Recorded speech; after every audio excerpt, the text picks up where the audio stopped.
to learn and to grow.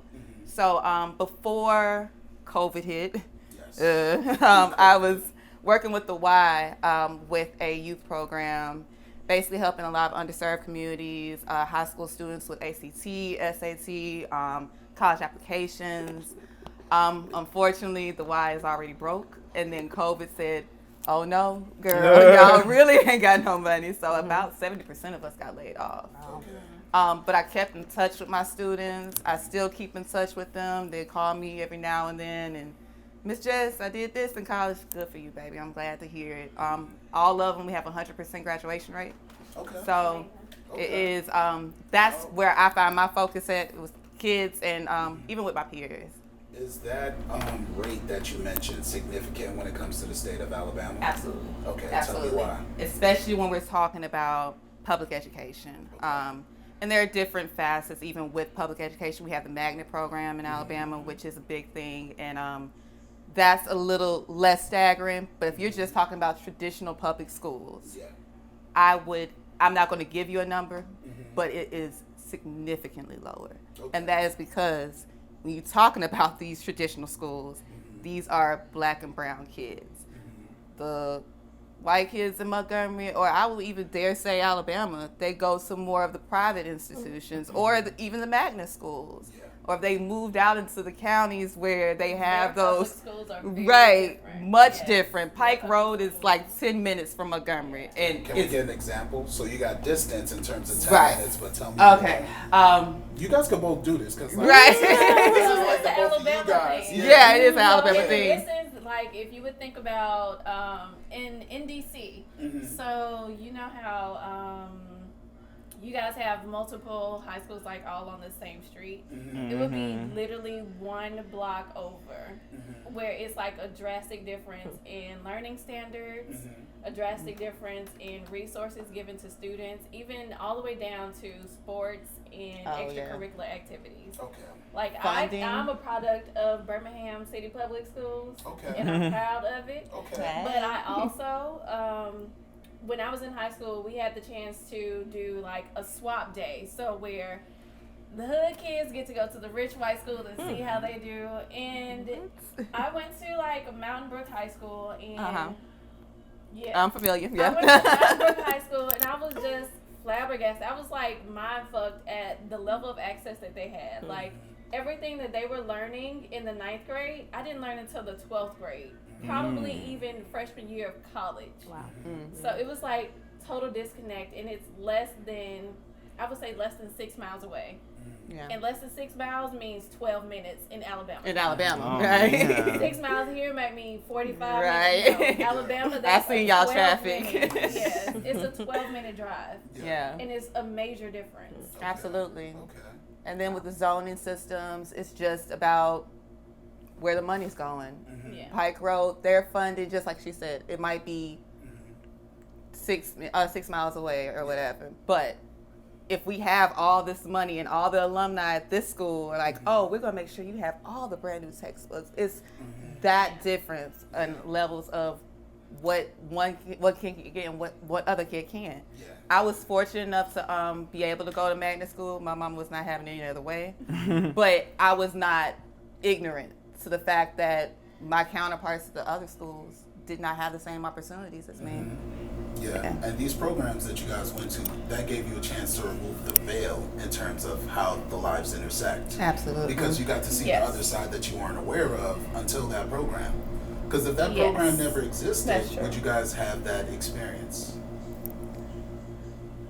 It could be a yes or a no. Yes and no. That's what I was just about to say. Yes and no. You still have the experience. Like my parents do this all the time. They lie about where your kids live to send them to a better school. And that happens a lot. Or you'll have, like for me in Birmingham City Schools, I was fortunate enough to be a part of a program that allowed me to get college credits while I was still in high school. So I'm already coming into college as a sophomore versus a freshman. So there are programs, there used to be, I'm not going to say that there still is. There were programs that allowed you to kind of close that achievement gap. Right.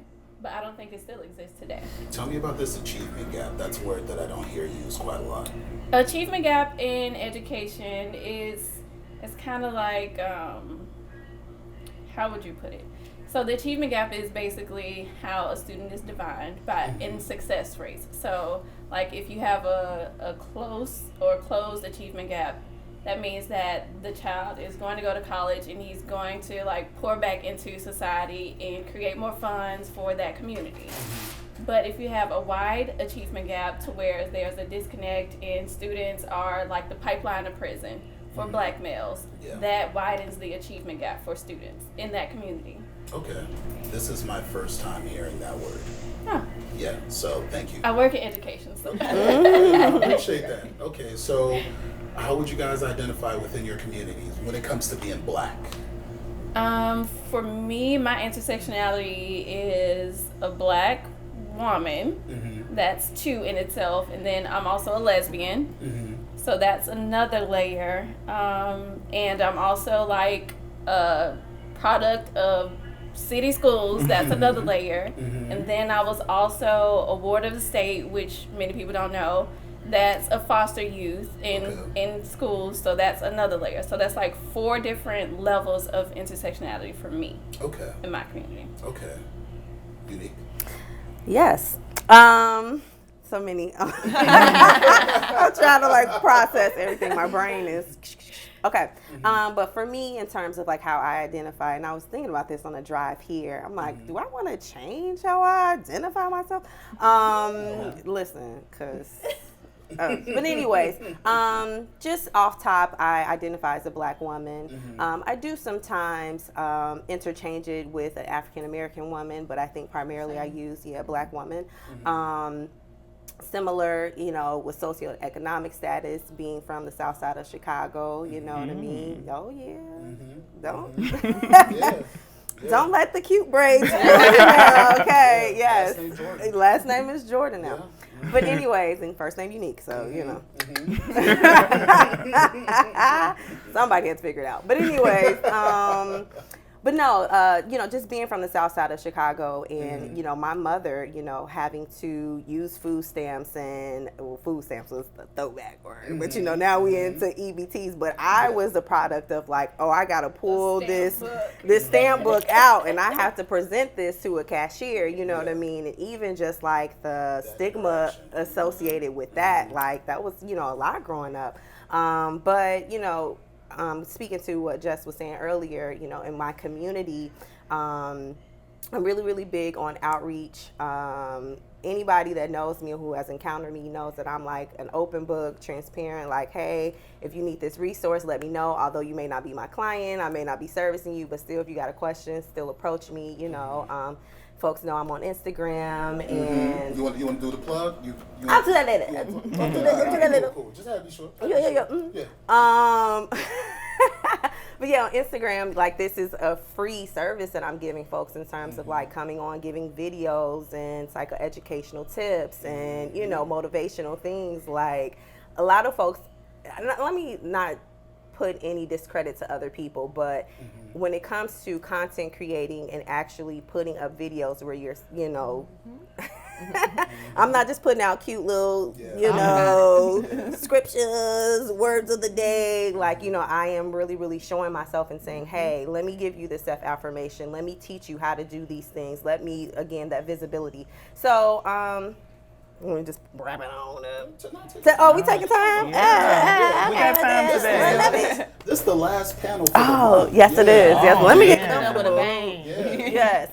But, it's just a lot that goes into my presence in the community and the impact that I want to have. So, what's the impact you would like to have? What's the impact I would like to have? Just knowing that, one, you're not alone in your mental health concerns. Also understanding that despite your upbringings, because like I said, a lot of people, even some of my friends, honestly, will see me, know like, oh, she's successful, but don't know the trenches and all the traumas and, trudging I had to do to get to this space. So, just me being a representation of like, it doesn't matter where you've come from, you can still, however success looks to you, right? So it doesn't have to be, I'm doing Instagram lives or whatever brings fulfillment to your life.